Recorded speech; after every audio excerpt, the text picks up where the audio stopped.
Magistrate এক ব্যক্তিকে জিজ্ঞাসা করলেন, আপনি কেন বিবাহ বিচ্ছেদ চাইছেন? আবেদনকারী বললেন, প্রতিদিন আমার স্ত্রী আমাকে দিয়ে পেঁয়াজ কাটায়, রসুনের খোসা ছাড়ায়, এমনকি বাসন ধুতেও বলে। এসব কাজ করতে আর আমার একদম ভালো লাগে না। ম্যাজিস্ট্রেট বললেন, ও, আর কাপড় ধুতে বলেন না? আবেদনকারী বললেন, সেটা এখনো বলে না, তবে ভবিষ্যতে বলতে পারে। ম্যাজিস্ট্রেট বললেন, তাই এতে এত ঘাবড়ানোর কি হলো?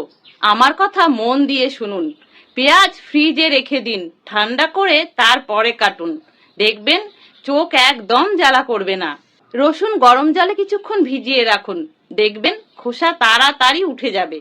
বাসনগুলো কিছুক্ষণ সাবান জলে ভিজিয়ে রাখুন, দেখবেন একদম ঝকঝকে হয়ে যাবে।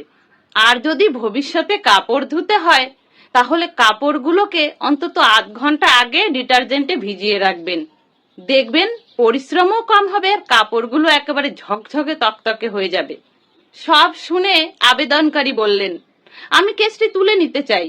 ম্যাজিস্ট্রেট, তাহলে আপনি আমার কথাগুলো মেনে নিলেন, ভালো, খুব ভালো। এবার বলুন তো আপনি কি বুঝলেন?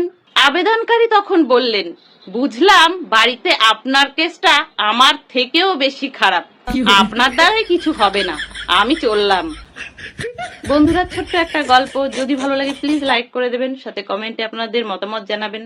সকলে ভালো থাকবেন, সুস্থ থাকবেন।